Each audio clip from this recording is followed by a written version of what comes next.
करने के बाद ना घंटी बजा देना, ताकि मैं जब भी कोई नया वीडियो अपलोड करूँ तो तुम्हारी फोन की भी घंटी बजे। बेरिया के बेरी तोई के बरजिए चंदावा छुपी तरहना चांद घड़िया गहनावा छुपी तरहना चांद घड़िया गहनावा छुपी तरहना ससुर मोरा देखी है रे दुजिया के चंदावा पेठई रे दी है ना उजे गवाना के दिनावा पेठई रे दी है ना उजे गवाना के दिनावा पेठई रे दी है ना हम तुइसे पूछी ले पातर पियावा कैसे कैसे ए रहेल कॉलेजिया कैसे कैसे न ए रहेल कॉलेजिया कैसे कैसे न दिन भर रहिले साथी लोग का संघावा साझी रे बेरिया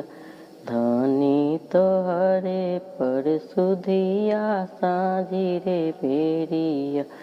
धनी तोहरे पर सुधिया साझी रे बेरिया हम तोइसे पूछी ले पातर धनिया कैसे कैसे हे रहेलु नई हरावा कैसे कैसे न हे रहेलु नई हरावा कैसे कैसे न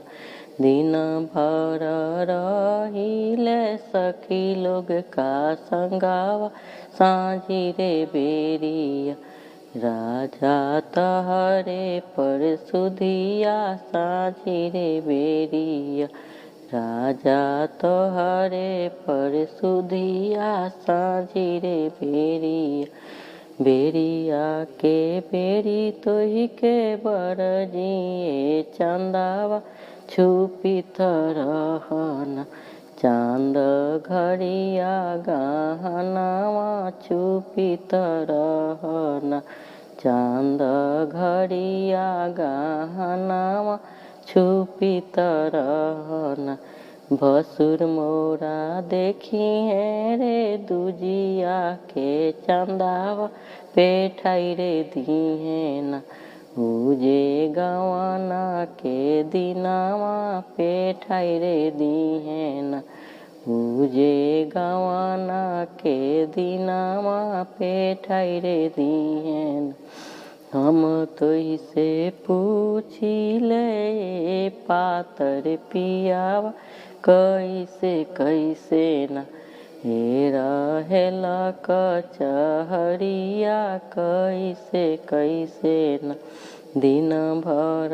रहिले साथी लोग का संगावा साझी रे बेरिया